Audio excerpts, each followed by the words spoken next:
COVID-19 has changed the way people live, work, and move in cities. The pandemic presents certain challenges, but also offers unique opportunities. So city governments have embraced the concept of the 15-minute neighborhood in order to respond to some of the challenges of COVID-19 and to aid in their recovery. Now, what is a 15-minute neighborhood? So I just have a question for you. If I were to say what a 15 minutes neighborhood is, what would that mean to you? 15, I would say it's something where I can get to everything in 15 minutes. Okay, and by everything, what would you mean? The places that I need to be, so work or school in my case, grocery, gym,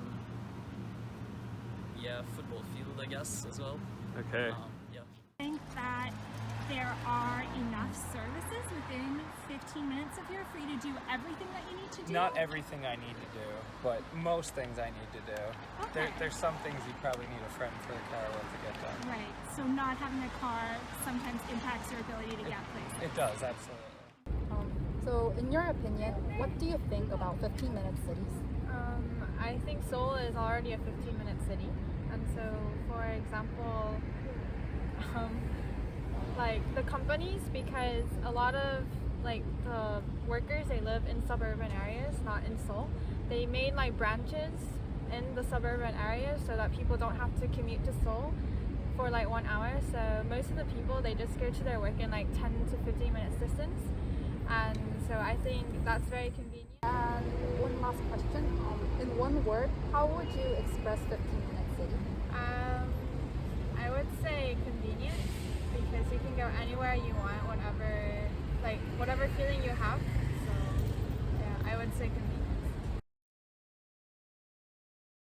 The 15-minute concept has its roots in the idea of the neighborhood unit advanced by American planner Clarence Perry in the early 1900s.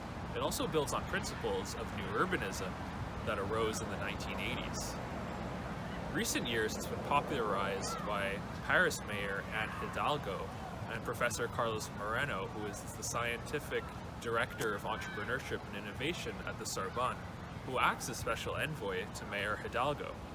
Okay, so the idea is that work, home, education, shops, services, and so on will be within a 15-minute walk or bike for all residents. Now, cities around the world have begun to introduce elements of this concept for their cities. When researching 15-minute cities around the world, we found the following components were the most likely to be replicated. Large and central shopping areas are known for having a crowd of people. This is why relocating street spaces to facilitate safe local shopping experience is needed. 15-minute cities would apply hyper-proximity with accessibility to essential living needs, always close at hand, and certainly within short walking or cycling experiences.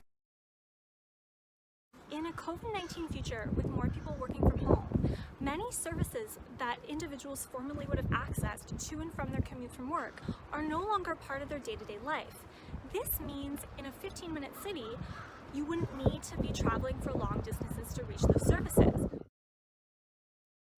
For decades, cities have supported parents being able to use their private vehicles to take their children to the school gates, which increases traffic. It's important that the local government facilitates walking children to school where it can lead to social integration. Cities around the globe focus on car-free cities.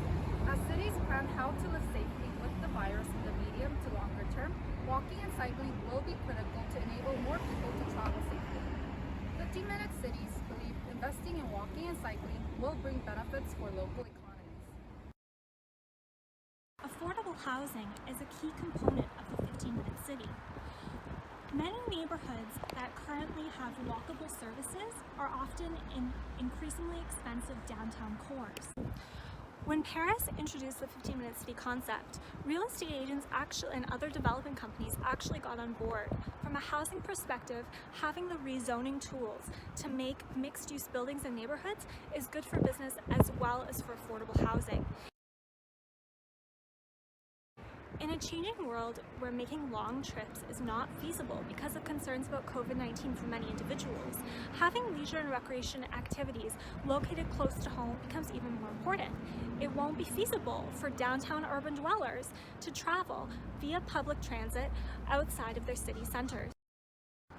The 15-minute city embraces local opportunities for leisure and recreation by creating dedicated new parkettes and other third spaces, general meeting places, through benches and small improvements, or through larger planning projects like new parkettes. This is more important with COVID-19 because not everybody has access to a balcony or private outside space. There are a lot of things Halifax can do to become a 15-minute city. For starters, they should focus residential development in areas that already have services. They should focus on density with affordable housing to utilize existing infrastructure and services to alleviate necessary redevelopments.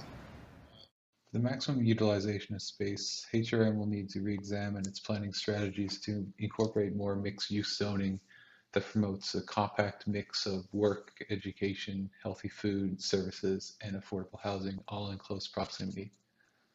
This, blended with multiple transportation options and green space, HRM can create neighborhoods that provide all the necessities of life while fostering safe social interaction and well-being.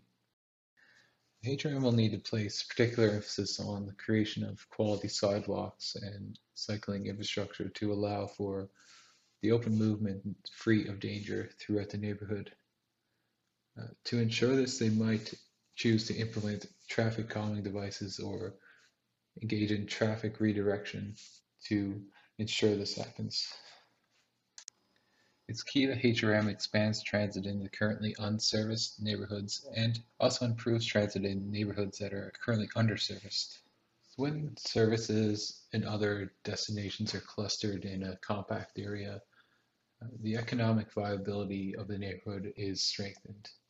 Walking, transit, and bicycling become more practical. So as a result, other elements of a complete community are supported, and more residents will have easier access to centers of community life and activity. And these things will serve as the anchor for the 15-minute city. In addition to the different measures HRM would need to take in order to apply this idea of 15-minute cities, there are a number of challenges that might make implementing this idea problematic. The large size and division of HRM presents a unique challenge. The HRM can be divided into three main areas: the regional center, suburban areas, and rural areas. The large amounts of suburban and rural areas are much more oriented for private vehicle travel and may not accommodate some of the essential components that make 15-minute cities possible. Within the regional center, there are many large and confusing intersections that take significant amounts of time for pedestrians to traverse. The setup of these intersections and other crosswalks bring up concerns of pedestrian safety and may detract residents from accessing these areas by foot or bike. The layout of the city in some areas may also present issues. Large areas such as the Citadel Hill or Harbor present barriers to connectivity, and the topography and steepness of some areas can make getting around difficult. This limits the accessibility of certain modes of transportation or mobility levels of some spaces in the city.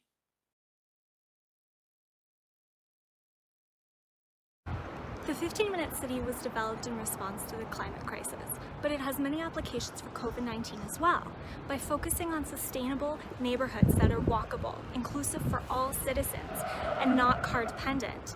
In conclusion, we believe that as HRM confronts the twin challenges of recovering from COVID-19 and planning for a carbon-neutral future, a sustainable 15-minute city idea, such as that explained in this video, is the best option going forward for the city.